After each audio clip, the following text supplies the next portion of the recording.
Pertama,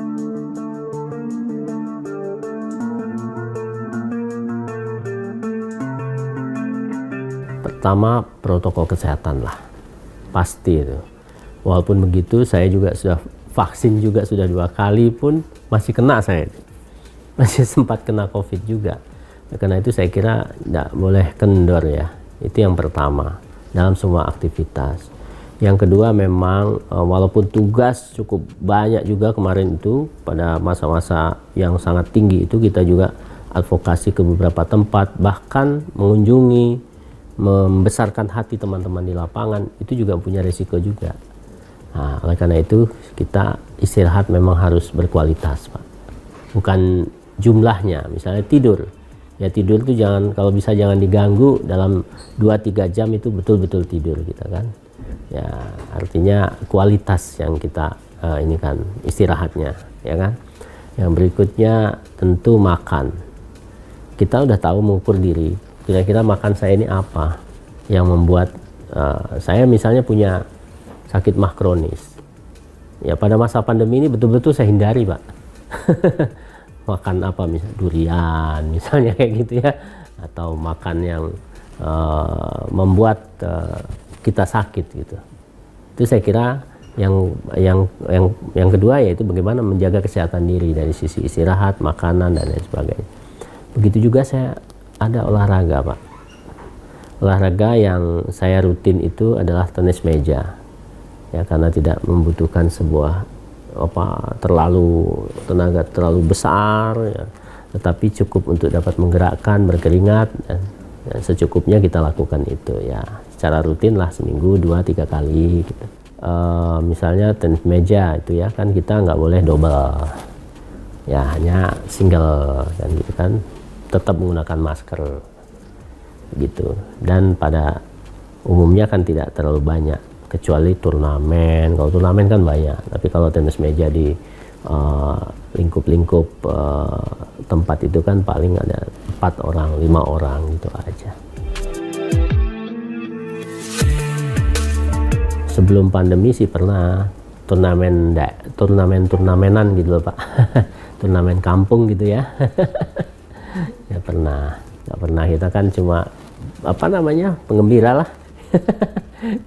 Cuma menambah teman gitu, kira-kira gitu. Waktu saya isolasi mandiri rajin berjemur. Tapi setelah itu ya karena waktu ya kan, waktu efektif tuh berjemur tuh antara jam 8:30 sampai jam 10 kan. Nah, waktu itu kita di jalan, Pak, bagaimana ya, Pak? Itu susahnya di situ. Nah, tapi kalau ada pas kita di rumah libur ya selalu kita lakukan itu.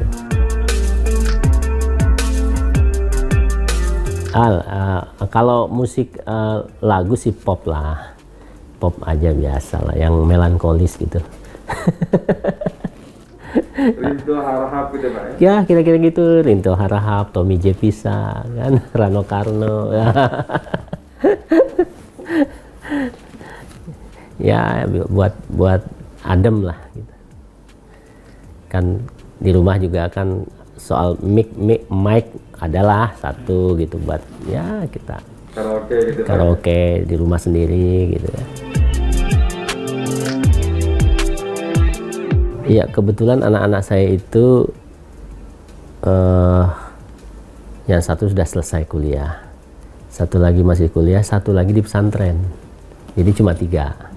Jadi relatif nggak sulit lah untuk mengatur waktu ketemu.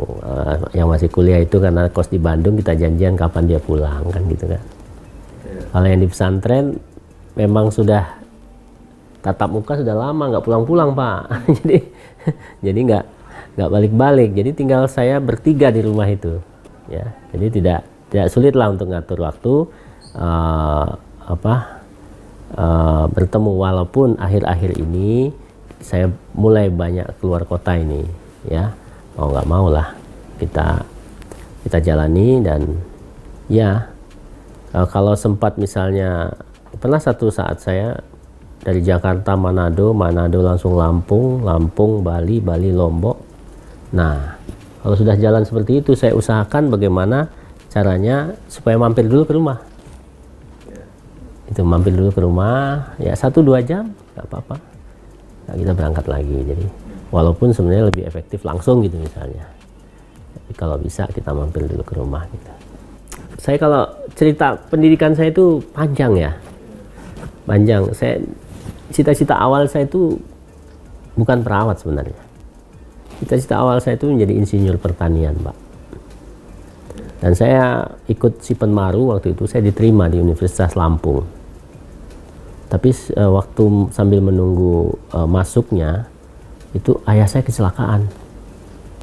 Dan kecelakaan situ sudah patah kaki, muka hancur, dan kondisinya luar biasa parah. Nah di situ saya melihat perawat-perawat itu kan bagaimana melayani, dan ditambah lagi kata orang tua, oh, bagus kayaknya masuk perawat. Ya pengen juga masuk perawat, Pak. Akhirnya saya tinggalkan itu. Saya tinggalkan, tapi saya punya obsesi, Pak. Waktu itu, saya walaupun sekolah diploma 3 waktu itu, Pak. Perawat tuh masih diploma 3, belum ada S1, belum banyak ya. Saya nanti pulang ke rumah, obsesi saya harus sarjana gitu. Nah ternyata saya siapin nabung sendiri, Pak, mau sekolah gitu. Ternyata nggak mudah, Pak. Nggak mudah, nggak terkumpul juga uangnya, jadi nggak sekolah-sekolah. Tiba-tiba ada peluang dari institusi tempat saya bekerja, ada peluang untuk beasiswa. Saya ikut dan alhamdulillah dapat, Pak. Ya, seperti lolos lubang jarum lah dapat. Saya ikut. Luluslah saya di S1 keperawatan, Pak, waktu itu. Nah, S1 perawatan, kemudian saya berkecimpung kembali ke perawatan. Tapi di rumah sakit ini kenapa ya?